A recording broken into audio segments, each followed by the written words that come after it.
Hey beautiful people, this is Jennifer Kenny. Today we're here to talk about how to deal with a boss who doesn't support you. What do you do when your boss doesn't support you, when your manager won't advocate for you? How to navigate a leadership structure when your leader isn't leading. It doesn't have to be about being liked. It can actually be about you taking care of yourself. Don't collapse under a bad boss. Make sure that you're able to stand your ground. In this episode, we're going to explore how to proactively and strategically deal with a boss who's not supporting you without giving up your agency or without falling into negative reactive behaviors. It's really hard when you are working with a boss who doesn't support you or advocate for you. And it's very easy to fall into anger, aggression, resentment, distrust. And all of those emotions are going to do you nothing but damage. So if that's where you are right now and that's where you're watching this video, I'm begging you to pull yourself out of that for a moment and just work with me to think about, is there a way to deal with this person?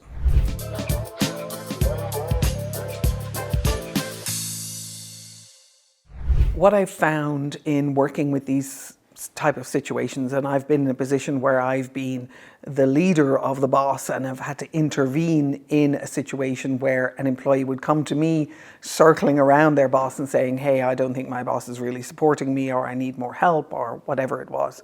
So I've been in a position where I've had both of them in the room and I've been trying to work through something. So one of the things that I have seen consistently is that if your boss isn't supporting you, it's not because they have it out for you necessarily. It's not because they don't like you and they want to get rid of you.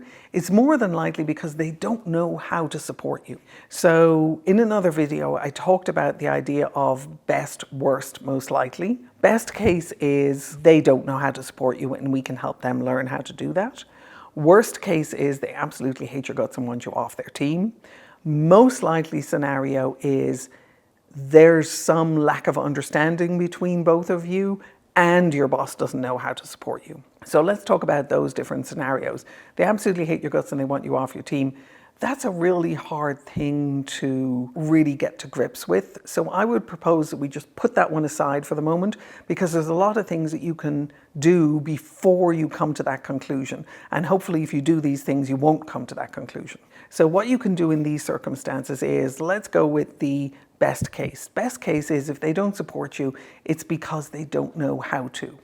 So if they don't know how to support you, it's because they don't understand how to engage with you, how to work with you, how to build trust with you.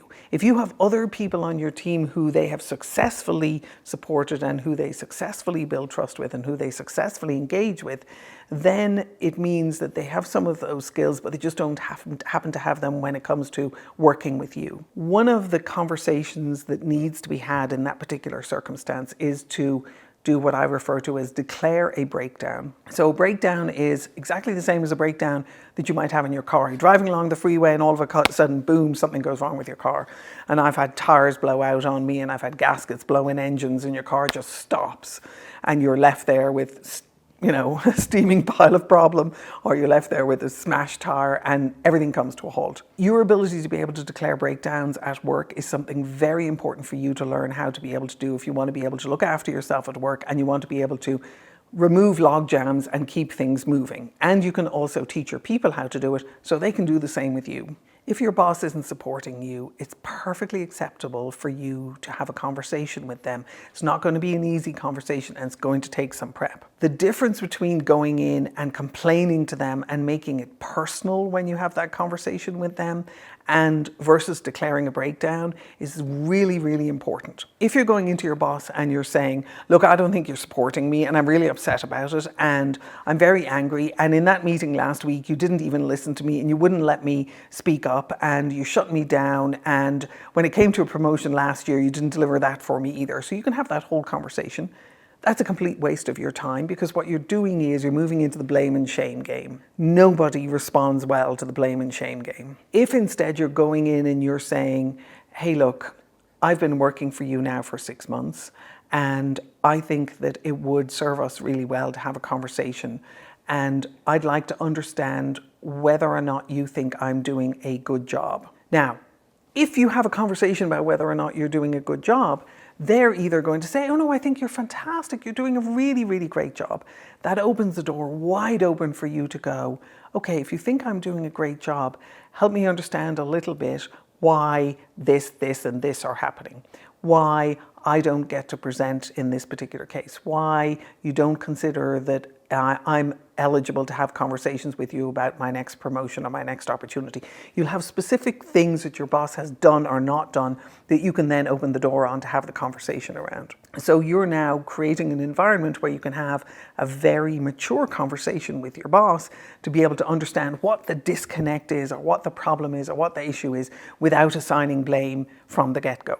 The third option that we had was that they simply don't know how to do it. Now, if they're not able to support anyone else on the team, then this is a problem that they have. If there are 5 or 6 other people reporting directly to this particular boss, and the 5 or 6 other people also have the same problems that you do, then this is a different kind of conversation. At that point, you're having a conversation where you're going in and still talking about performance, still opening the door for them to have a conversation with you. And you're also saying, hey, look, I'm noticing this with a number of my peers. And is there anything that we can do to help you as you learn how to be able to lead and manage this team? So that's a risky thing to do, but it's also a very valuable thing to do. I have had people come into my office when I was a more junior manager, and one woman in particular came in and she said, hey, you know, there's something that you keep doing that is not working for a whole lot of us. I wanted to hear all about it. And she said, but you can't fire me if I tell you what it is, which I thought was fair. And so she explained to me what it is. And honestly, at this point, I do not remember what it was. But she explained to me what it was. And we're friends to this day. And I am grateful for her for what it was that she introduced me to. And I think it was that I was too impatient and that I wasn't allowing people time to be able to think about things. And I was making too many changes too quickly. And that was disrupting the entire team. And so if someone tells you something you absolutely need to hear and they're open to listening, then you can build an enormous amount of trust with them, but it's got to be done very carefully and very delicately.